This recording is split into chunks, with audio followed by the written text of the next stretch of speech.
வணக்கம், நான் உங்கள் அபிமான யோகாம்பால் சுந்தர். இன்றைக்கி நம்ம என்ன பார்க்க போகிறோன்னா, போகிக்கு உண்டான ஃபுல் மீலோட இது பார்க்க போகிறோம். ஆனால் இந்த ஃபஸ்ட் இதில் வந்துட்டு நம்ம இப்போ ஒரு பாயசம், ஒரு ஸ்வீட் பச்சடி, ஒரு தயிர் பச்சடி அதை பண்ணுறோம். கண்டினியூஸாக ஒரு காய், ஒரு கூட்டு, ஒரு குழம்பு, ஒரு ரசம் எல்லாமே எப்படி பண்ணிவிட்டு ஒரு இலையில எப்படி பரமாறணும் அப்படிங்கிறது இந்த போகிக்கு உண்டான இதை வந்து நான் பண்ணி உங்களுக்கு காமிக்கிறேன். வடை, போலி எல்லாத்தோடையும் சேர்த்து இந்த பாயசத்தை வந்து இலையில நம்ம கை கெட்டுற மாதிரி முதல்ல ரைட் சைடில் ஏன் வைக்கிறா அப்படிங்கிற காரியம் எல்லாமும் நான் பண்ணுறதையே சொல்லிட்டு வரேன். இன்றைக்கி என்ன பார்க்க போகிறோன்னா, சாதம் பால் வச்சு ஒரு பால் பாயசம், அதுக்கப்புறம் வந்து பீட்ரூட் ஸ்வீட் பச்சடி, தேங்காய் பச்சை மிளகா அரைச்சி தக்காளி போட்டு தயிர் பச்சடி, இதெல்லாம் எப்படி பண்ணலான்னு பார்க்கலாம். முதல்ல பாயசம் பண்ண ஆரம்பிக்கலாம்.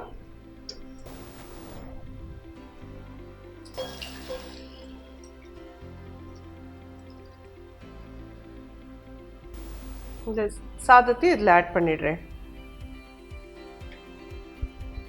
இந்த பாலோடு சேர்ந்து இது நீங்கள் எவ்வளோ பால் எடுத்துக்கிறீங்களோ அதுக்கு தகுந்த மாதிரி இது கொஞ்சம் நல்லா சாதத்தோட உருவே இல்லாமல் நல்லா குழஞ்சிடணும். இதில் அதனால் கெட்டியாக பாயசம் மாதிரி பண்ணிக்கலாம். இதை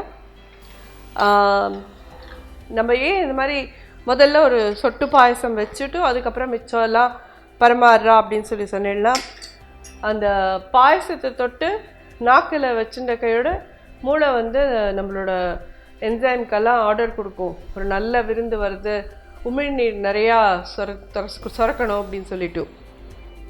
நேச்சுரலி நம்ம சாப்பிட்றதே இந்த உமிழ்நீர் நிறையா இருந்தால் தான் நல்ல டைஜஷன் ஆகும்.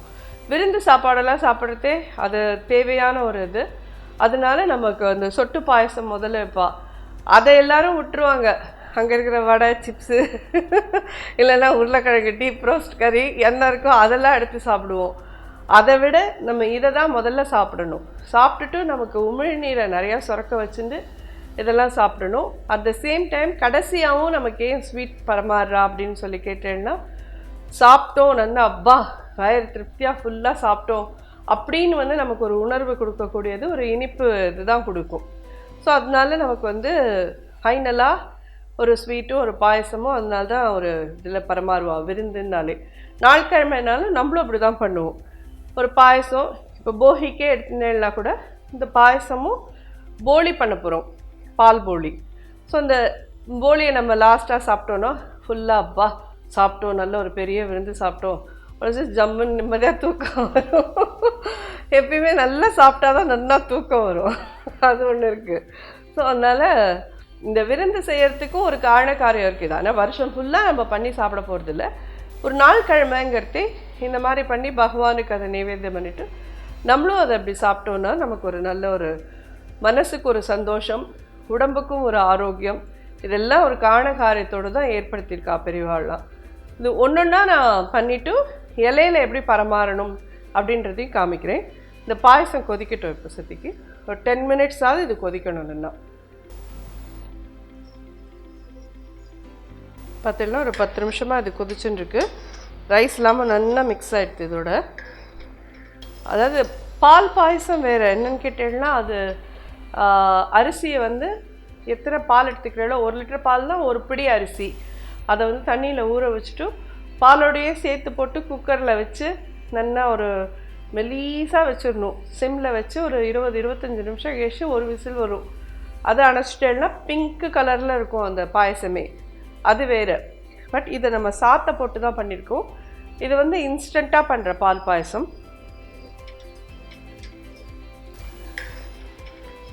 பட் இருந்தாலும் ஒரு 10-15 நிமிஷம் நல்லா இந்த பாலை கொதிக்க விட்டு ஒரு குறைஞ்சது நான் 15 நிமிஷம் விட்டுருக்கேன்.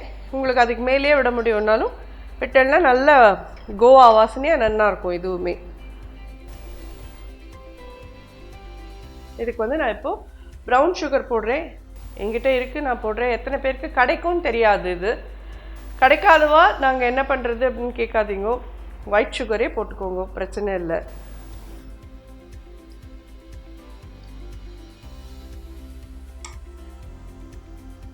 ரெண்டு கரண்டி போட்டிருக்கேன். கொஞ்சமாக ஏலக்காய் பொடி போடுறேன் இதில்.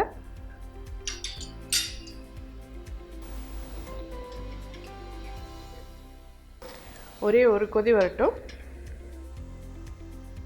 ஏன்னா சர்க்கரை போட்ட அப்புறம் கொஞ்சம் நீர்த்துக்கும், கொஞ்சம் கெட்டியாகணும்னா ஒரு கொதி வந்ததுதான். அதே மாதிரி நிறையா பேரோட கேள்வி ப்ரௌன் சுகர்னா என்னது அப்படின்னு கேட்டிருக்கேன். இது வந்து கேன் சுகர், அன்பாலிஷ்டு சுகர். இதில் அவ்வளவா ஸ்வீட்டாக இருக்காது, கொஞ்சம் ஸ்வீட் கம்மியாக தான் இருக்கும். இது வந்து டிபார்ட்மெண்டல் ஸ்டோர்லலாம் கிடைக்கும், மெயினான சிட்டிஸ்லலாம் நிச்சயமாக கிடைக்கும். கிடைக்கல அப்படின்றவா ஒயிட் சுகர் தான் யூஸ் பண்ணிக்கணும் நீங்கள். ஸோ இப்போ பாயசம் ரெடி ஆகிடுத்து, இதை இறக்கி வச்சுக்கலாம்.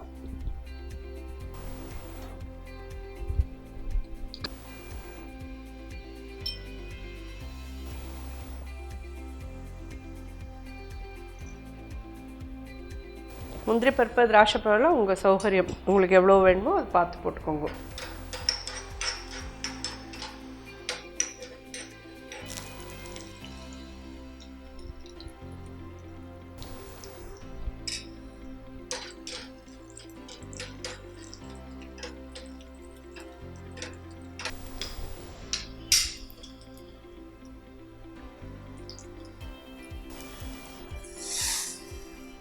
பாயசம் ரெடி. அடுத்தது தயிர் பச்சடி ரெடி பண்ணலாம். இப்போ தயிர் பச்சடி பார்த்துடலாம்.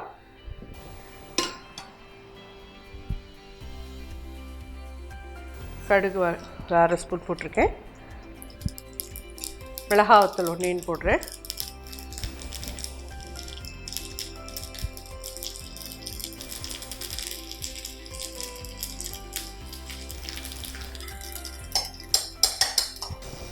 தயிர் விட்டுட்டேன்.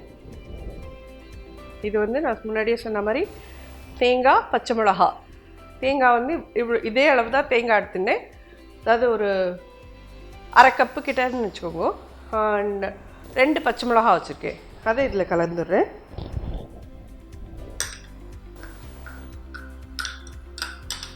தக்காளி 1 பொடி பொடியாக நறுக்கி வச்சுருக்கேன், அதையும் இதில் போடுறேன்.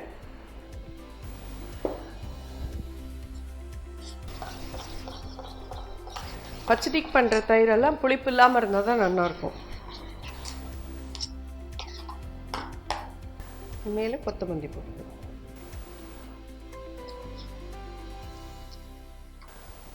ஸோ பச்சடி ரெடி.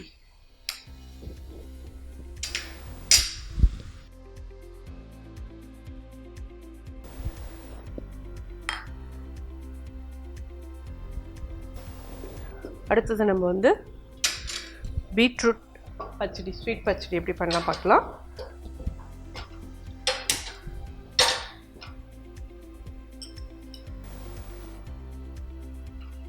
ஒரே ஒரு ஸ்பூன் நெய் விட்டுருக்கேன்.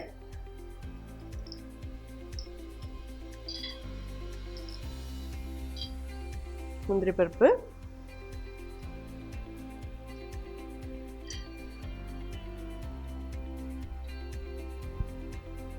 இதை வறுத்து எடுத்துக்கலாம். முன்னாடியே சொல்லிட்டேன், நான் இந்த பீட்ரூட்டை வந்து குக்கரில் வச்சு வேக வச்சு எடுத்துட்டேன். தோல் சீவிட்டு குக்கரில் வச்சு வேக விட்டுடுங்க. ஆறுன அப்புறமா மிக்சியில் அரைச்சேன்னா இந்த மாதிரி பல்ப் மாதிரி ஆகிடும். இந்த பல்ப் 1 கப் இருக்குன்னா 3/4 கப்பு சுகர் எடுத்துக்கோங்க. இதில் வந்து நீங்கள் பாக்கி ஏதாவது ஃப்ரூட்ஸ்லாம் ஆப்பிள் போடுறேன்னா, குழந்தையெல்லாம் ஆப்பிள் சாப்பிடாது, பனானா சாப்பிடாது அப்படின்னா இதில் போட்டுட்டு பிங்க் கலரில் கொடுத்தேன்னா நிறையா குழந்தைகள் சாப்பிட்டுடும். பீட்ரூட்டுக்கு பீட்ரூட்டும் உள்ளே போகும், ஃப்ரூட்ஸுக்கு ஃப்ரூட்ஸும் உள்ளே போயிடும் குழந்தைகளுக்கு. குழந்தைல இந்த நாளைக்கு சாப்பிட வைக்கிறது பெரிய டாஸ்காக இருக்குது எல்லாருக்குமே.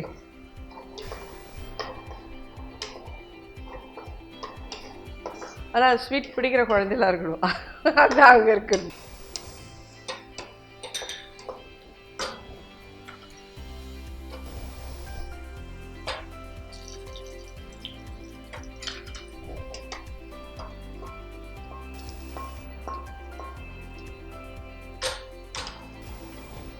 இப்போ இந்த இதில் சுகரை போடுறேன்.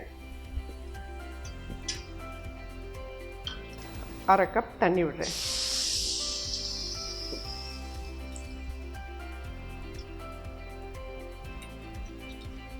இது ஜஸ்ட்டு கரைய ஆரம்பித்து லைட்டாக பிசுக்குன்னு வர எது இருந்தால் போகிறோம். பாகு பதம் அப்படிலாம் எதுவுமே கிடையாது. தொட்டு பார்த்தேன்னா உங்கள் கை ஷிக்குன்னு ஒட்டிக்கணும், அவ்வளோதான் அதுக்கு. ஏன்னா கொஞ்சம் முத்திடுத்துன்னு வச்சுக்கோங்க, பச்சடி பண்ணதுக்கப்புறம் பார்த்தீங்கன்னா கரை கரை கரை கரைன்னு கிறிஸ்டலாக வாயில் அம்பிட ஆரம்பிக்கும். அதுக்கு இந்த இஷுக்கு பதம் மட்டும்தான் சரியாக இருக்கும். இப்படி தொட்டேன்னா தண்ணியை தொடுற மாதிரி இருக்குது. அது இன்னும் கொஞ்சம் கொதிச்சதுக்கப்புறம் பார்த்தீங்கன்னா சிக்குன்னு இருக்கும் அப்படியே கை.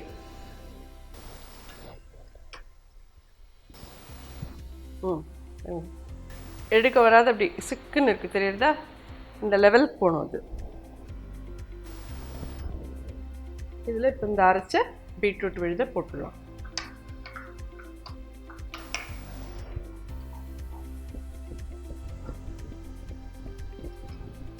பீட்ரூட்கே கொஞ்சம் ஸ்வீட் இது இருக்குது அதுலேயே நேச்சுரலாக. ஒரு 2 கொதி வந்ததை இறக்கிடலாம். இதை லைட்டாக கொஞ்சமாக ஏலக்காய் பொடி, இந்த வறுத்து வச்சுருக்கிற முந்திரி பருப்பு, திராட்சை பழத்தை இதில் போட்டுருவேன். இவ்வளோ கலர்ஃபுல்லாக இருக்குது பார்த்தீங்களா? இன்னொரு மாதிரியும் கூட இதை பண்ணலாம். என்னென்னு கேட்டீங்கன்னா, வேக வைக்காத ஸ்ட்ரைட்டாக கேரட் திருகலில் திருகிட்டும் அப்புறம் அதை வந்து கொஞ்சம் நெய்யை விட்டு நல்லா பீட்ரூட்டை வதக்கிட்டும் அதில் இருக்கிற தண்ணியெலாம் போக வதக்கிட்டும் அப்புறம் அரைச்சி இந்த மாதிரி சுகர் சிரப்பில் கலக்கலாம். எப்படி வேணால் பண்ணலாம். பட் இப்படி பண்ணலாம் ரொம்ப ஈஸி, அப்படி பண்ணலன்னா கொஞ்சம் டைம் ஆகும், அவ்வளோதான். முடிஞ்சாச்சு. இப்போ இது ரெண்டுமே. இதில் ஒரு மைல்டாக ஒரு பிஞ்ச் சால்ட்டு இவ்வளோதான் போடுறேன். ஒரு சின்ன பிஞ்ச் போட்டேன், ஏன்னா அது அந்த டேஸ்ட்டை என்ஹான்ஸ் பண்ணுறதுக்கு தான். அது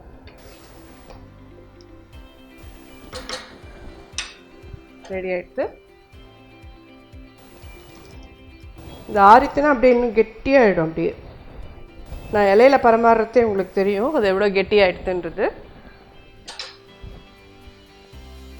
பார்க்குறதுக்கே கலர்ஃபுல்லாக அழகாக இருக்குது. 3 இது நான் இப்போ ரெடி பண்ணிட்டேன். பாயசம், தயிர் பச்சடி, ஸ்வீட் பச்சடி ரெடி. அடுத்தாப்பில் கூட்டு, காய் பண்ணுறேன். நம்ம இப்போது இது வரைக்கும் இந்த எபிசோடில் முடிச்சுக்கலாம். தேங்க்யூ. நன்றி, வணக்கம்.